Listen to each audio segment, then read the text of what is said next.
Okay, this is PHYS30141 video 16, and in this video we're going to talk about electromagnetic waves and their interaction with conductors. And as you will be aware, a metallic conductor contains atoms which contribute electrons into a so-called conduction band. And these electrons constitute a gas of free electrons. These electrons can be considered to be free to move, albeit with collisions. And an electric field, we observe, gives rise to a drift velocity of those electrons,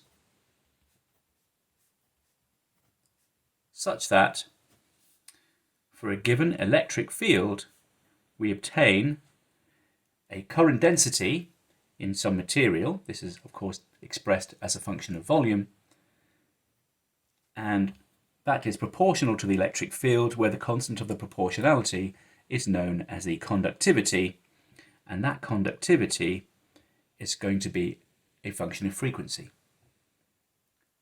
Now, we previously found in our derivation of the dispersion relation that we could write down the dispersion relation, which relates the frequency of the electromagnetic wave passing through the conductor.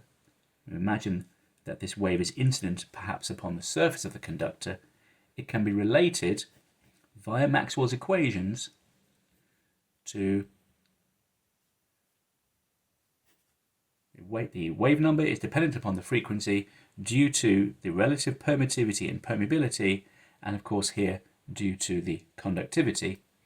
And we said we could write the wave number equivalently in terms of a real part and an imaginary part, Kr and Ki, which are both positive real numbers. So let's look at poor conductors first. So we will divide our discussion into poor conductors and good conductors. Well, of course, by inspection, by looking at this term on the right where the conductivity appears, there is a scale value for this, which is that the conductivity, when compared to the relative permittivity in this way, must be much less than 1. So, for example, for frequencies, omega over 2 pi, greater than perhaps 10 to the 15 hertz, okay, greater than a terahertz, the conductivity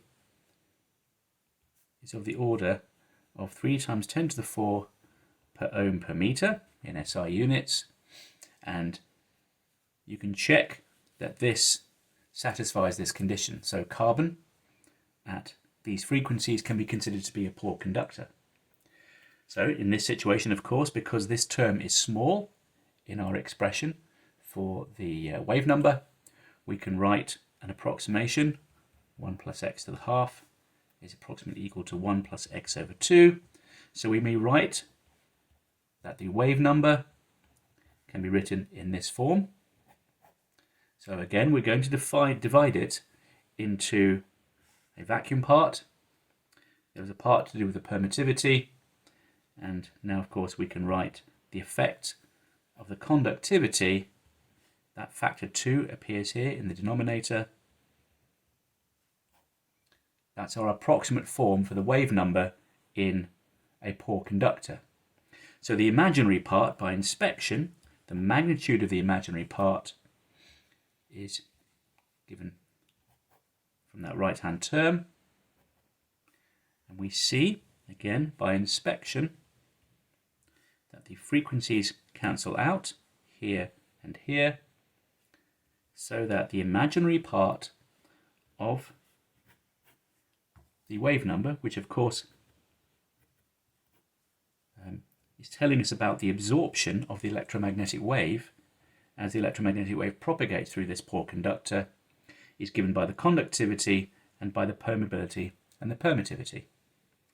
Of course, because we know that the electric field as it penetrates through that conductor falls due to this imaginary component, we can see that the typical distance over which the electric field falls is proportional to 1 over Ki, the magnitude of Ki.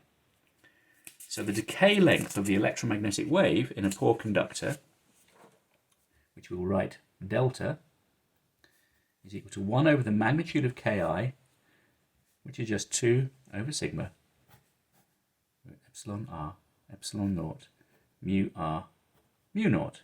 And we just note here that very often mu r is 1. We should compare that to the wavelength in the conductor, which is just 2 pi c over omega, 1 over epsilon r mu r. Again, by inspection, when we compare these, we see that delta over lambda is much larger than 1, and you should show this by comparing those two expressions. So the decay length is much longer than a wavelength. So we imagine the electromagnetic wave, here it is at some particular instant. Okay, and usually there are very many more of these oscillations per one decay length. We imagine there's a slow variation, a slow reduction of the electric field. Okay, so this vertical axis is the strength of the electric field, and this is the distance into the conductor. This decay length here, delta, is much larger than the wavelength lambda, which of course is just that magnitude there. Okay, remembering that lambda is 2 pi over K r. So you can see that if I have the situation of a poor conductor, like graphite, for high frequency radiation, the electromagnetic waves penetrate a reasonable distance into a poor conductor. Now, obviously the contrasting situation is that of a good conductor. So in a good conductor, the condition for the conductivity must be this. Epsilon 0. Okay, so sigma divided by omega epsilon r epsilon 0 is much larger than 1 now. And of course the difference here is that the value of K that we saw before, this is the wave number, we go back to our previous expression. Now that this right hand term is very much larger than 1, it is this complex term which dominates this expression. So now we can write down the wave number in a different way. The wave number K is approximately equal to omega over c again, root epsilon r mu r.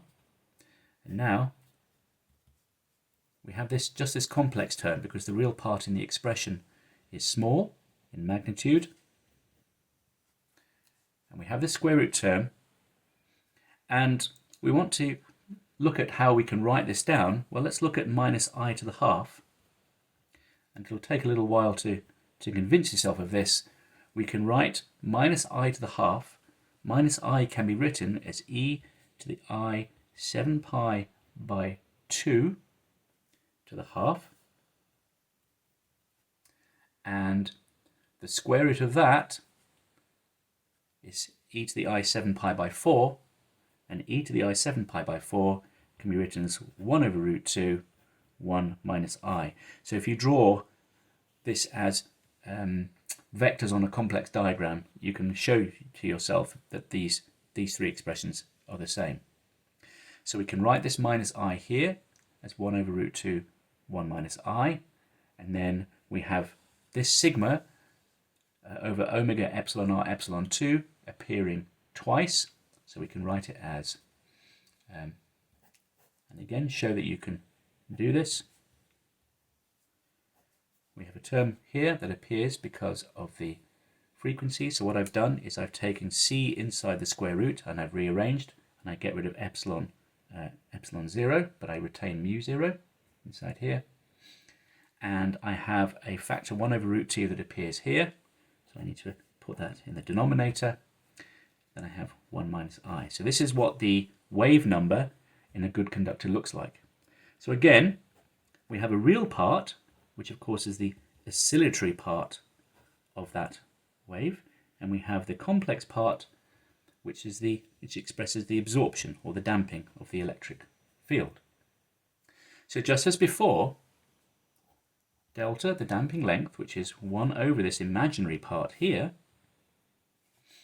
that's equal to 2 over mu r mu naught sigma omega, noting once more that mu r often disappears from these sorts of expressions because it's often very close to 1. But the difference here, of course, you can see that these two terms are of similar magnitude. So the wavelength is 2 pi over kr, which is 2 pi delta. Okay. We now call this the skin depth because this skin depth is implying that this skin depth is small because the electric field hardly penetrates the surface at all. You can see here that the wavelength is now about 6 times larger than this skin depth.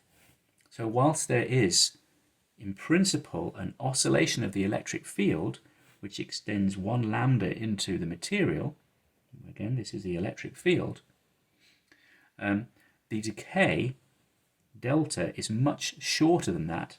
So really, in 1/4 of a wavelength or so, the electric field has fallen to a very small value. Okay, so we can say numerically delta, the skin depth, is about 1/5, actually, rather than 1/4, 1/5 of a wavelength. So by the time you've gone 1 wavelength in, the electric field here has fallen to about e to the minus 2 pi of what it was at the surface, and that is a very, very small factor. Okay, it's much less than 1%. So in a good conductor, the electric field from our electromagnetic wave hardly penetrates at all. And you might intuitively expect this. So what is going on physically? In a good conductor, as the electromagnetic wave penetrates into the good conductor, these electrons are free to be moved by that electric field.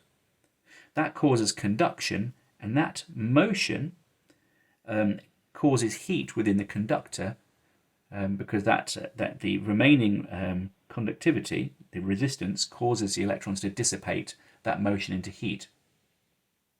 So that's our description of bad and good conductors.